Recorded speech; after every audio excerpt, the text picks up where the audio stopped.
here we are, another week of school, and one more week closer to that Thanksgiving break. It's coming up, so hang in there. All right, so I realized the link I sent out last week was not working for some of you, so I'm sorry about that.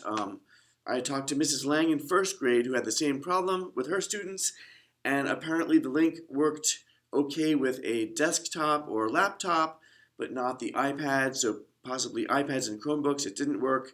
Anyway, so that was a safe YouTube link. Hopefully the link I sent this week works better. So anyway, it just goes to show, after all these weeks of online learning, we're still trying to figure out how to work the technology. So be patient, I'm still learning too. So, all right, this week I would like to continue with more of our ticka-ticka 16th note rhythms. So I'm going to start with the Old Brass Wagon song. I'm going to give you an easy body percussion part to do along with it. I'm not even going to write it out. I'll just show it to you. It's going to be this. It's ticka-ticka-ta, ti-ti-ti-ti, which was actually the homework that hopefully you were able to write out on your own last week. So you just do that 3 times. Each time through the song, it goes like this. Ticka-ticka-ta, ti. Again, ticka-ticka-ta, ti-ti-ti-ti. Ticka-ticka-ta, ti-ti-ti-ti. On that 4th line, you're the one, my darling. Let's do something easy. Let's see. How about 4 tas? We're going to do, okay, so palms up on your knees. You just go ta, ta, ta, ta. So it's palms up, then palms down. And then you're ready for the next verse. So let me do one verse through the song just to show you what I have in my brain. It would be this. Circle to the left, old brass wagon. Circle to the left, old brass wagon. Circle to the left, old brass wagon. You're the one, my darling. And you can just try that same body percussion all the way through the song. All right, good luck.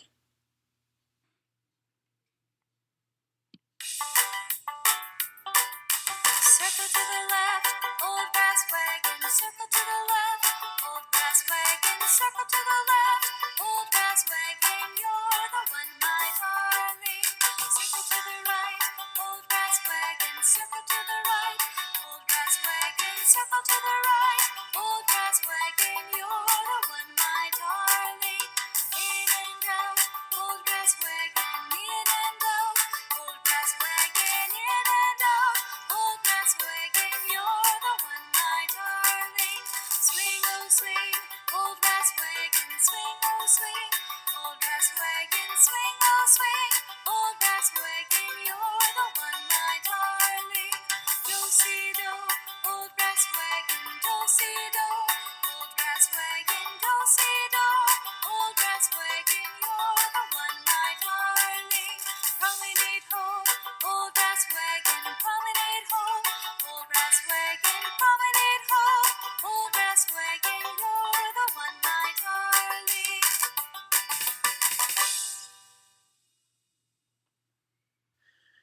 Last week at the end of the lesson, I played a piece of music by Johann Sebastian Bach. It had a lot of 16th notes, but it even had some notes that went faster than 16ths, 32nds and 64ths. Remember, it was this part.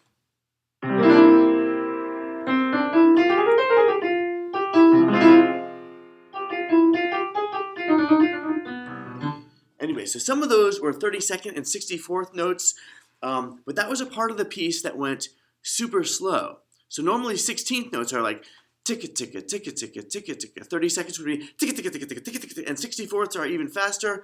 That was a slower part where the beat was about like this. It was like 1 and 2. Those are TTs, 8th notes, right? T T T T. We almost never do them that slowly, but that's what you need to do to get those other faster notes in there. So I'd like you to watch a little bit about a video about the life of Johann Sebastian Bach. So as you're watching this, there's going to be one part where they're going to talk about counterpoint, which means a lot of different voices working together. They're going to show a little piece of music that he wrote. See if you can spot the 16th notes in there. So here it is, Johann Sebastian Bach. You'll find out about when and where he lived. I'll give you a hint. It was a long time ago. Johann Sebastian Bach. Johann Sebastian Bach was one of the most famous composers of the Baroque age. He was born in Germany in 1685 to a musical family. Many members of the Bach family worked as musicians. Bach got his first job in 1700 when he became a choir boy. Later, he worked as a court musician and played organ in several different churches. When Bach lived, musicians worked for rich men, dukes or princes. They lived with them in a big castle and wrote music for entertainment and for church. Bach became well known as an organist. In 1708, he was hired as organist by the Duke of Weimar, where he became Concertmeister. Once Bach walked 280 miles to visit another famous musician, Buxtehude. When he returned, he was 2 months late for work. Bach became chapelmeister and director of chamber music for the court of Prince Leopold in Cethen in 1717.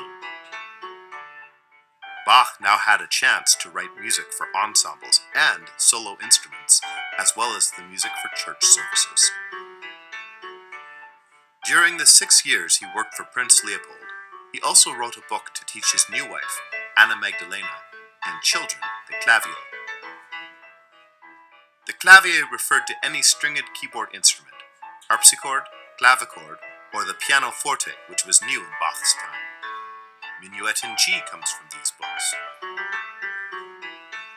In his lifetime, Bach was best known as an organ virtuoso, someone who could play the organ very well. He was invited to cities throughout Germany to perform on and to try out new organs. Bach wrote music for organ, keyboard, orchestras, choirs, and concertos for many different instruments. Sometimes his music is slow and very expressive. Sometimes his music is very difficult to play with many fast parts.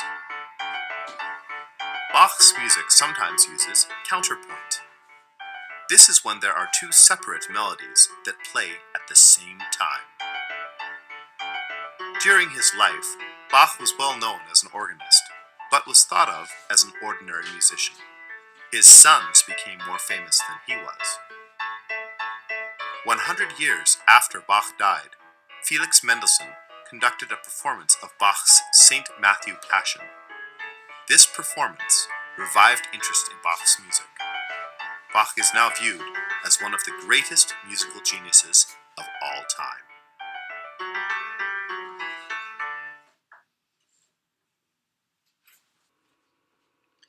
Did you spot the 16th notes? There's a few in this piece too. So, wow, Bach had to walk 280 miles to see that other composer? Well, that just goes to show you it was a long time ago, right? He couldn't just take a car or a bus or even a train. So the only way to get around back then was to either walk or, if you were wealthy, ride in a carriage drawn by a horse. But Bach had to walk, so. All right. Now, you heard a piece of music playing in the background, right? During that, the piece of music is right here, and I'd like to talk about it. So first I'm going to play it for you. Now this is when I first learned this a long time ago. Let's see, it was, April 7th of 1980. Ooh, well now you might know about how old I am if I was learning the piece then. Anyway, that makes me at least 40 years old. So let's just look at it. We've got ta ticka ticka is the first rhythm, right? Ta ticka ticka ta ticka ticka. Now I'm going to play the piece for you. I'll take the first repeat, but not the second repeat. Before you even hear it, let's just look and see if that ta ticka ticka comes back anywhere. Well, you hear it again here, right? Ta ticka ticka. So you're going to hear lots of 16th notes, right? Then there's a repeat, something different. No, this looks like that's not quite the same thing, right? Let's look ahead a little bit. Oh my goodness! Even if you feel like you don't read music that well, can you see with your eyeballs that this measure and that measure, they look exactly the same, right? Ta, ticka, ticka, and the one underneath it, let me move that up a little bit, is exactly the same. So as you can imagine, the first part, we call that the A section. The A section is going to come back near the end. So listen for that, the A section returning at the end. Here we go.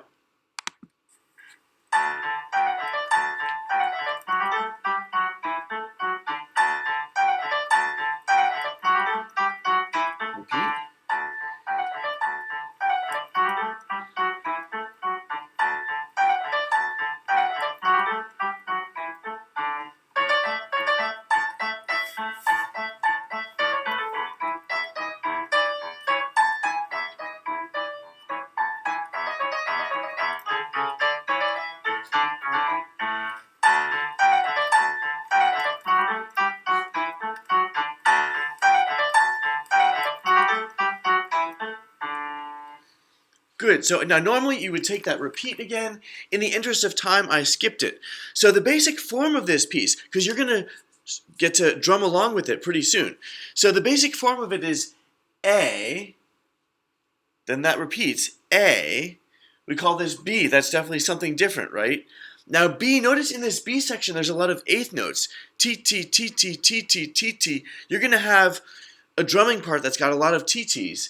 Then the A section comes back again, and then the one you're going to play along with does repeat. So then it goes B and then A. So remember that form, A, B, A, B, A. Now I'm going to show you how you can drum along to it. Before I show you the play along percussion part, I just wanted to show you some instruments I found at home. You don't have to spend any money, and I bet you can find some instruments at home. So I looked around in the garage. I found a shoebox. I found another box that just came. I think we had a kitchen mat delivered or something. Doesn't even matter what was in it. A big box. And then I found an old coffee can and another can that had chicken broth in it, or any kind of soup, doesn't matter. Let's see. I got some pencils, so let's try this out. Let's see. Ooh, I like that. Pencils on the coffee can. Okay. Well, my favorite for the pencils is the coffee can. I also got some spoons from the kitchen. Again, I didn't have to spend any money. Just have to wash them when I'm done. Let's see. Okay, that's pretty good. I don't like the spoons on the... I don't like the spoons on the cans as much. Let's see. Ooh, I like that. Okay, so if I were going to choose with what I have, I like best of all pencils on the coffee can, right? Or spoons on the big box. Now that's just my personal preference. You might prefer something else. So ta, ticka, ticka, ta, ticka, ticka. All right. So now you're going to drum along to the percussion part for this piece of music by Bach. And remember, the form of it is A, B, A, B, A. Now the B section has a lot of eighth note TTs. It's easy to get lost as you're going T, T, T, T, T, T. So watch out, you have to count and follow along. It's a lot of TTs. And then the A section is ta, ticka, ticka, ta, ticka, ticka. So good luck, A, B, A, to whatever you found at home with your instruments, to the piece of music by Bach. Have fun.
So now you have another song to play along with using some homemade instruments, and it's called Playing on the Washboard. So speaking of the washboard, this became a musical instrument. So you probably know a long time ago, this is how people did laundry. Back before electricity and washing machines and all of that, you had to do your laundry by hand. So you got a big old bucket, you would get some soap, some water, stick this in there, you'd reach in and pull up maybe your pants and scrub those until the dirt was gone. Reach in, find your shirt, maybe there's a bit of mud somewhere where you fell. You scrub and scrub until the mud is gone. Put that back in and keep on going till your laundry's done. Now, someone noticed the washboard, it's got a bunch of metal on there. It's kind of like a corrugated thing. It makes a nice scraping sound. And somebody else, or maybe it's the same person, we don't know, took a thimble. Right, this is what you put on your finger when you're sewing so you don't prick yourself by the needle. The thimble, and they discovered if you put the thimble over the washboard, wow, that's kind of a cool percussive sound, right? And with more than one thimble, you can do some scraping, or you can go like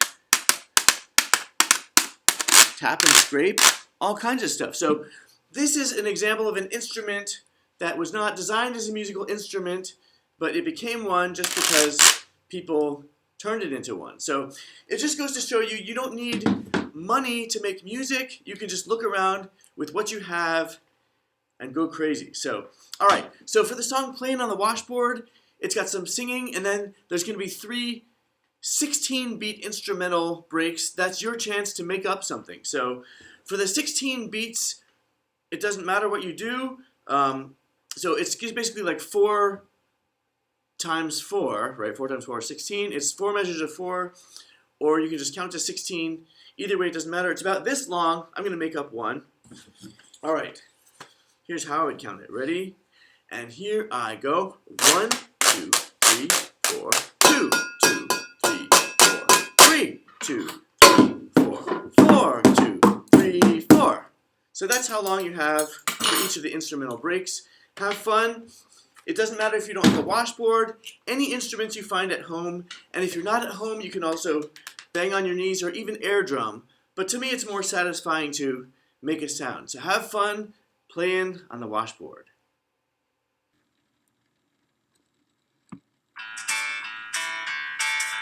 Playing on the washboard and playing on the bass, making music every day. This is what we play.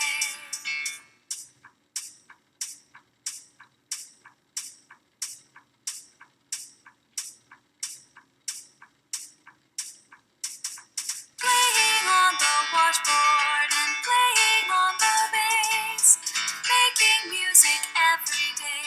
This is what we play.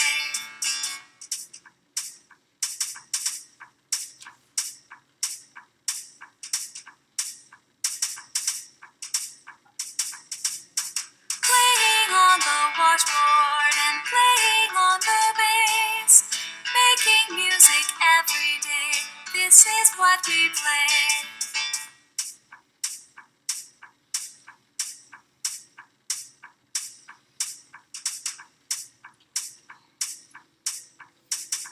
Playing on the washboard and playing on the bass, making music every day. This is what we play. Well, that was the homemade instruments part of the class. Now I'd like you to watch a video about some instruments that are not homemade, instruments that you blow into, and these are called the woodwinds because at one point in time they were made out of wood. Now some of them are still made out of wood. The clarinet, the bassoon, the oboe, at least the very expensive ones, are still made out of wood. The beginning ones are made out of plastic. And the recorder is also on that list, although it's not mentioned in the video. The recorder is also a woodwind because originally it was made out of wood too.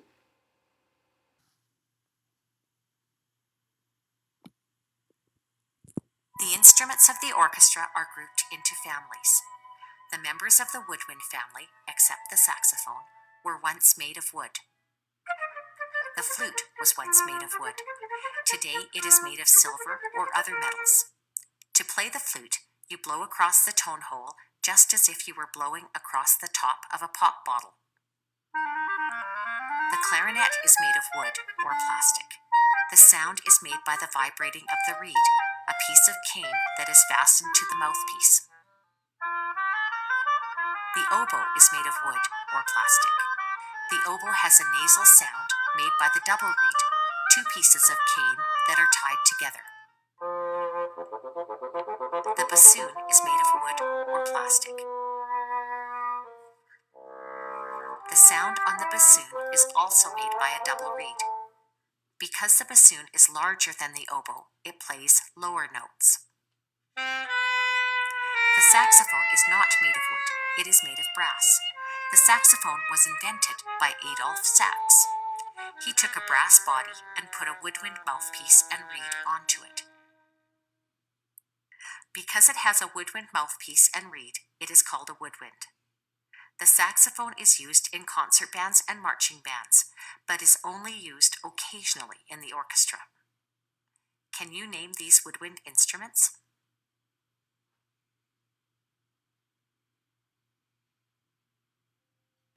Now that you've learned a little something about woodwind instruments, I'd like you to watch a performance of a group of musicians playing with woodwind instruments. So you'll notice, if you look to your right-hand side, you'll see two clarinets, and one of the clarinet players is kind of like the conductor. He helps keep everybody in time. Then you'll see two bassoons, those are the big brown things. Then you'll see two French horns. Now, technically the French horn is really a brass instrument made out of brass, metal, not a woodwind instrument, although it's usually included in groups of woodwinds because the sound blends really well with the woodwinds. Just keep in mind the French horn is technically not in the woodwind family. It's brass, like Old Brass Wagon. Oh no, that was earlier. All right, and then on the other end, on your left, is going to be the two oboes. So the oboe and the clarinet look very similar from a distance. It's a black instrument that you blow into, but the sound is different because of the shape of the instrument and also the reed, single reed versus double reed. Anyway, we don't have time to get into all that. It's a piece of music by Mozart. Now, Mozart came around after Bach, right? So it's a little bit more, well, not modern, but not quite as old-fashioned as Bach. And you'll notice the piece of music is in three. It's a minuet, right? Minuet is always like 1, 2, 3. It's an old court dance, kind of refined, right? So listen for this, right? 1, 2, 3, 1, 2, 3. All right, here we are, a minuet by Mozart.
This week's homework should be pretty easy. It's writing the rhythm ta, ticka ticka ta, ticka ticka. Remember that's from our piece by Bach. Sounds like this.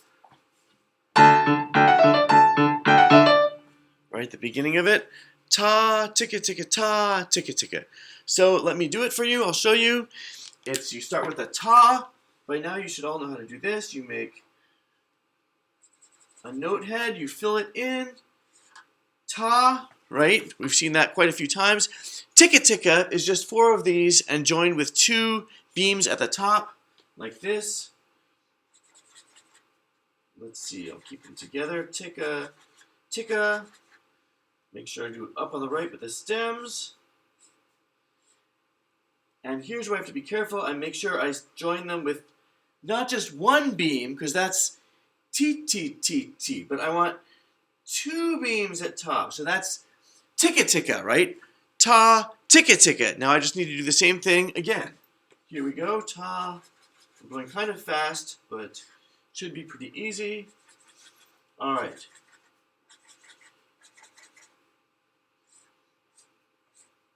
And again, make sure you're joining it with 2 beams at the top.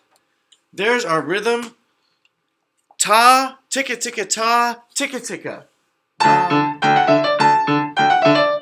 All right, there it is.